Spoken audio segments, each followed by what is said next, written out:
നമ്മുടെ ദുബായിൽ online purchase ചെയ്യുമ്പോൾ പ്രൊഡക്റ്റ് വരുന്ന സ്പീഡ് കണ്ടിട്ട് ഞാൻ വീണ്ടും ഞെട്ടിയിരിക്കട്ടെ. കഴിഞ്ഞ ദിവസം ഞാൻ ഓഫീസിലേക്ക് പോയപ്പോൾ നമ്മുടെ ഐഫോണിന്റെ ചാർജറിന്റെ അഡാപ്റ്റർ എടുക്കാൻ മറന്നു. കൂടെയുള്ള ഒരൊറ്റ ആളുടെ കയ്യിലും അഡാപ്റ്റർ ഉണ്ടായിരുന്നില്ല. പക്ഷെ അത് കുഴപ്പമില്ല, നമുക്ക് നൂണിന്റെ 15 മിനിറ്റ്സ് ഉണ്ടല്ലോ. അതിൽ എന്ത് ഓർഡർ ചെയ്താലും 15 മിനിറ്റിനുള്ളിൽ സാധനം കയ്യിലെത്തിട്ടാ. അപ്പൊ ഞാൻ അങ്ങനെ നമ്മുടെ നൂണിന്റെ ആപ്പിൽ കയറിയിട്ട് ഐഫോണിന്റെ അഡാപ്റ്ററിന് ഓർഡർ ചെയ്തു.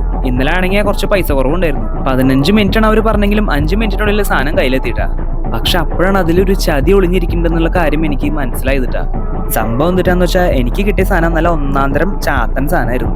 നമ്മൾ മേടിച്ച ആപ്പിളിന്റെ പ്രൊഡക്ട്സ് ഒക്കെ ഒറിജിനലാണോ ചാത്തനാണോ എന്ന് ചെക്ക് ചെയ്ത് നോക്കാനുള്ള ഒരു സംവിധാനം അവരുടെ സൈറ്റിൽ തന്നെ ഉണ്ടിട്ടാ. എനിക്ക് കിട്ടിയ അഡാപ്റ്റർ ചാത്തനാണെന്ന് മനസ്സിലായ ആ സെക്കൻഡിൽ തന്നെ അത് ഡെലിവറി ചെയ്ത ഗഡിമോനെ വിളിച്ചു വരുത്തിയിട്ട് ഞാൻ ആ അഡാപ്റ്റർ തിരിച്ചു കൊടുത്തിട്ട് റിട്ടേൺ അടിച്ചുട്ടാ. ഇനി ഒറിജിനൽ ആപ്പിളിന്റെ അഡാപ്റ്റർ കിട്ടാനുള്ള ഒരൊറ്റ വഴി നമ്മുടെ ദുബായ് മോളിലുള്ള ആപ്പിളിന്റെ സ്റ്റോറിൽ പോകാന്നുള്ളതാ.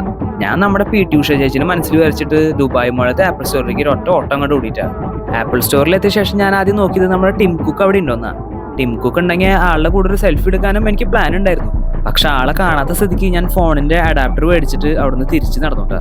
നമ്മൾ ദുബായിൽ എത്തിയിട്ടൊരു ജോലി കിട്ടിയതിനു ശേഷമുള്ള നമ്മളെല്ലാവരും ഒരു ആഗ്രഹമായിരിക്കും ആപ്പിളിന്റെ എന്തെങ്കിലും ഒരു പ്രൊഡക്ട്സ് മേടിക്കുക എന്നുള്ളത്. അപ്പൊ നമ്മൾ ഇത്ര കാശ് കൊടുത്തിട്ട് ആപ്പിളിന്റെ സാധനങ്ങളൊക്കെ മേടിക്കുമ്പോൾ പറ്റിക്കപ്പെടാതിരിക്കാനായിട്ട് നമ്മൾ പ്രത്യേകം ശ്രദ്ധിക്കണം കേട്ടാ. കുറച്ച് കാശ് കൂടുതൽ കൊടുത്താലും വിശ്വസിക്കാൻ പറ്റുന്ന കടയിൽ നിന്ന് മാത്രമേ ഇങ്ങനത്തെ സാധനങ്ങളൊക്കെ മേടിക്കാൻ പാടുള്ളൂ എന്നുള്ള കാര്യം നമ്മളൊന്ന് ശ്രദ്ധിക്കണത് നല്ലതാട്ടാ.